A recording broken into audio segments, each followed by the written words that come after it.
Today our topic is basic SQL. SQL means the full form of the SQL is structured query language. So structured query language అని అంటే ఏంటి అని అంటే దీన్ని మనకి ఎప్పుడు ఇన్వెంట్ చేశారు అని అంటే 1970s ఐబిఎం అనే కంపెనీ వాళ్ళు దీన్ని డెవలప్ చేశారు. దీనికి మనకి ఫస్ట్ పేరు దీని యొక్క ఫస్ట్ నేమ్ వచ్చేసి సిస్టమ్ ఆర్ అనేది మనకి సిస్టమ్ ఆర్ అని చెప్పేసి తీసుకున్నారు. తర్వాత దీన్ని ఎలా నేమ్ అనేది చేంజ్ చేశారు అని అంటే SEQUEL అని చెప్పేసి చేంజ్ చేశారు. ఆ తర్వాత ఎప్పుడు ఎలా చేంజ్ చేశారు అని అంటే SQL కింద చేంజ్ చేసుకున్నారు. సో మనం ఇప్పుడు ఎలా యూజ్ చేస్తున్నాము, SQL అని చెప్పేసి యూజ్ చేస్తున్నాం. సో ఇక్కడ మనం ఏం చేస్తున్నాము అని అంటే దీంట్లో మనకి టేబుల్స్ ని SQL లో మనం టేబుల్స్ ని క్రియేట్ చేసుకుంటాం. సో టేబుల్స్ ని క్రియేట్ చేయాలి అని అంటే మనకి ఏం యూజ్ చేయాలి అంటే సమ్ అప్లికేషన్స్ అనేవి యూజ్ అవుతాయి. సో ఆ అప్లికేషన్స్ అనేవి యూజ్ అవ్వాలి అని అంటే మనకి డైరెక్ట్ గా DBMS నుంచి మనం యూజ్ చేసుకోలేము. కాబట్టి మనం ఏం యూజ్ చేస్తాము అని అంటే రిలేషనల్ డేటాబేస్ మేనేజ్మెంట్ సిస్టమ్ అనేది మనం యూజ్ చేస్తాం. సో దాన్నే RDBMS అని చెప్పేసి అని అంటాం. RDBMS అంటే relational database management system. Relational database management system.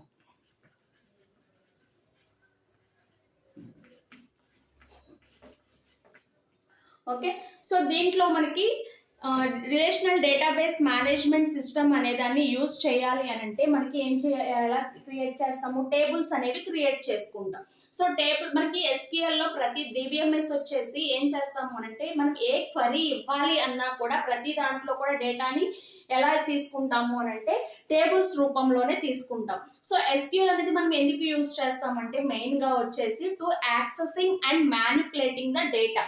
So ఏదైతే మనం డేటా తీసుకుంటున్నామో ఆ డేటాని యాక్సెస్ చేసుకోవడానికి అంటే రిట్రీవ్ చేసుకోవడానికి, అలాగే డేటాని మ్యానిపులేట్ చేయడానికి మనం DBMS అనేది SQL క్వరీస్ అనేవి మనం యూజ్ చేస్తాం. SQL క్వరీస్ అనేవి మనకి నార్మల్ ఇంగ్లీష్ లాంగ్వేజ్ అనేది మనం క్వరీస్ ఎట్లా అయితే ఉంటాయో సేమ్ అట్లానే ఉంటాయి. ఓకే, ఈజీగా మనకి అండర్స్టాండ్ అవుతాయి అన్నమాట. ఓకే, దీంట్లో మనకి RDBMS అనేది మనం యూజ్ చేయాలి అని అంటే టేబుల్స్ ఎలా క్రియేట్ చేసుకోవాలి అని అంటే మనకి ఏ అప్లికేషన్ అయినా కూడా మనకి ఏదైనా డేటాని క్రియేట్ చేయాలి అని అంటే మనకి ఏం కావాలి, సమ్ అప్లికేషన్స్ అనేవి ఉండాలి. సో మనకి ఇక్కడ క్వరీస్ అనేవి తీసుకోవాలి అని అంటే ఎలా తీసుకుంటాము, సమ్ అప్లికేషన్స్ అంటే ఏ సాఫ్ట్వేర్స్ అనేవి మనం యూజ్ చేస్తాము. దీంట్లో మనకి SQL లో ఏ సాఫ్ట్వేర్స్ యూజ్ చేస్తాము అని అంటే MySQL అనే సాఫ్ట్వేర్ యూజ్ చేస్తాము, లేదా SQL అనే సాఫ్ట్వేర్ యూజ్ చేయొచ్చు, లేదా MS Access అనే సాఫ్ట్వేర్ యూజ్ చేయొచ్చు, లేదా Oracle అనే సాఫ్ట్వేర్ యూజ్ చేయొచ్చు. నెక్స్ట్ వన్ వచ్చేసి SQL సర్వర్. ఇలా మనము ఇంకా నెంబర్ ఆఫ్ అప్లికేషన్స్ అనేవి మనం యూజ్ చేస్తాం. ఓకే, ఒకటి వచ్చేసి ఫస్ట్ వన్ వచ్చేసి MySQL కానీ, SQL కానీ, MS Access కానీ, Oracle కానీ, లేదా SQL సర్వర్ అనే అప్లికేషన్స్ అనేవి ఏ సాఫ్ట్వేర్ అయినా కూడా యూజ్ చేసి మనం ఈ యొక్క SQL క్వరీస్ ని మనము రన్ చేయొచ్చు. ఓకే, దీంట్లో మనకి ఒక టేబుల్ ని క్రియేట్ చేయాలి అని అంటే కంపల్సరీ మనం టేబుల్స్ ఎందుకు క్రియేట్ చేస్తున్నాము అని అంటే మనకి దీంట్లో RDBMS యూజ్ చేయడం వల్ల ఏంటంటే మనకి డూప్లికేట్ డేటాని మనకి యాక్సెస్ చేయదు. RDBMS అనేది ఏం చేయదు అని అంటే డూప్లికేట్ డేటాని మనకి యాక్సెప్ట్ చేయదు. సో మనకి ఇక్కడ దీంట్లో SQL లో మనకి ఏంటంటే సెక్యూరిటీ పర్పస్ కోసం మెయిన్ గా మనం ఈ యొక్క SQL అనేది యూజ్ చేస్తున్నాం.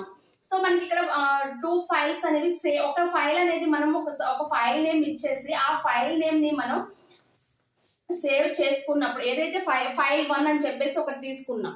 సో ఈ ఫైల్ అనేది మళ్ళీ అగైన్ ఫైల్ 1 అనే నాకు టేబుల్ మళ్ళీ అగైన్ యూజ్ చేసుకోవడానికి మనకి యూజ్ అవుతుంది. క్రియేట్ చేయడానికి ఓన్లీ 1 టైం మాత్రమే మనం ఈ ఫైల్ నేమ్ అనేది మనం యూజ్ చేసుకోగలుగుతాం.